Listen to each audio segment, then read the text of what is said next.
What's going on, Chicago Bears fans? My name's Harrison Graham. You're watching Bears Now by Chat Sports. We have a new Justin Fields injury update from Ian Rapoport, so we're going to go ahead and dive on into that in just a moment. But whether we're in the studio, whether we're at home, when news drops, we're going to have you guys covered. So help us out. Hit the subscribe button. It's 100% free. We're going to be live for a full Bears-Raiders watch party on Sunday, so you don't want to miss that. Hit that sub button right now. Let's beat the Raiders report and new subscribers this week.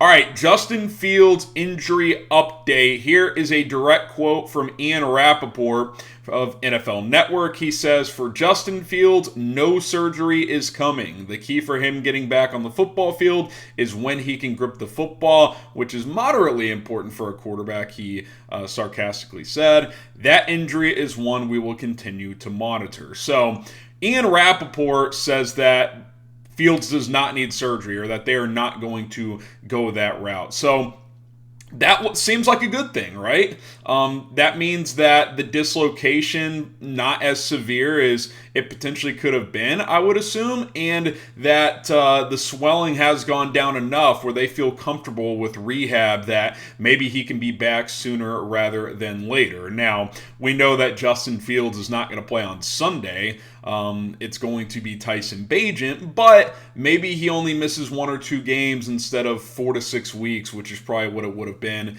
had it been surgery. Now, we still don't know a timetable. Matt Eberflus is scheduled to talk at some point today. I might even be talking soon as I film this, but from what we know right now, it does not appear that they are going to go the surgery route. Could that change? Perhaps, but I think for Justin Fields, obviously, the sooner he can get back on the field, the sooner he can try to convince Ryan Poles, whoever, that he can be the guy here long term. I think the odds are stacked against him currently with how this year has gone, just from the start overall from the team, and considering the Bears have the top 2 picks. But this does seem to be a glimmer of good news that maybe, just maybe, Justin Fields isn't going to miss at least a significant amount of time. Now, I want you guys to weigh in on this. Will Justin Fields play next week against the Los Angeles Chargers? He's not going to play this week, but could he play next week on Sunday Night Football? That certainly would be nice. Type Y for yes,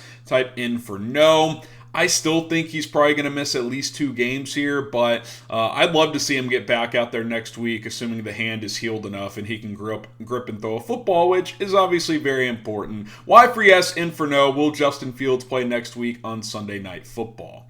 Okay, so if it's true that surgery is not going to be required here, obviously that would lead one to believe, again, that it's going to be a shorter-term injury. I would assume, too, that that means short-term IR probably will not happen. If he's going to go on IR, it will happen by tomorrow. I don't think he would sit this game, but then next week they put him on IR, because that means he'd miss at least 5 games. I think they'll make that decision today or tomorrow, or maybe they already have. And if he doesn't go on IR, you look ahead, okay, that means they think he'll be back within 3 games. That means Raiders this week, Chargers on the road next week, and then the Saints on the road.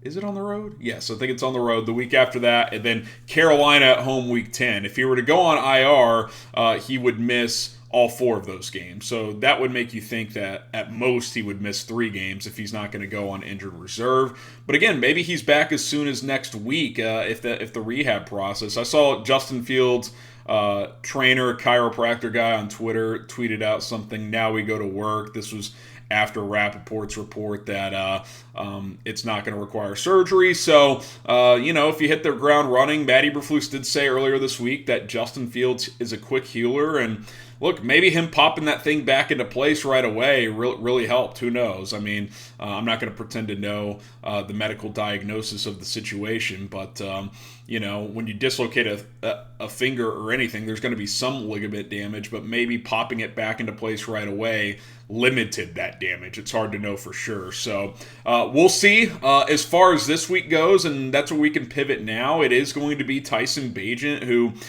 came into the game last week and was okay. 10 of 14, 83 yards, did throw a back-breaking interception late, got stripped for a strip sack, scoop and score.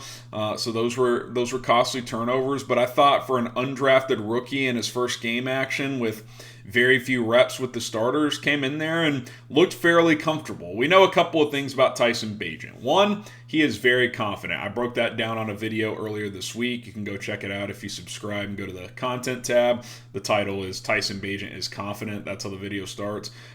You just listen to him at his press conference today. He's not scared of the moment. Like, he knows that he's defied odds to get here, and he expected to be here. So the moment's not going to be too big for him. We also know that stylistically, he's probably going to be getting the ball out quicker than Justin Fields. Now, let me just, before anybody's like, dude, why are you quitting, or why do you hate Justin Fields? I don't hate Justin Fields. I like Justin Fields. I've been a Justin Fields defender, maybe to a fault at times. But from a style of play standpoint, Bagent is someone who's going to get the ball out quickly, whereas Fields likes to hold onto the ball and look for the big plays, perhaps too much. So I'll be curious to see what this offense looks like. If I had to predict, and I've said this a couple of times this week, I think there will be a quick, short passing attack, especially early on in this game, to stack completions. And I think Bagent can do those things. I think he can identify the matchups and get the ball out quick. Now, what could that lead to? Well, if I'm the Raiders, I'm playing press coverage, especially if that's what I see early on from Chicago, and I'm trying to dare Bagent to go over the top.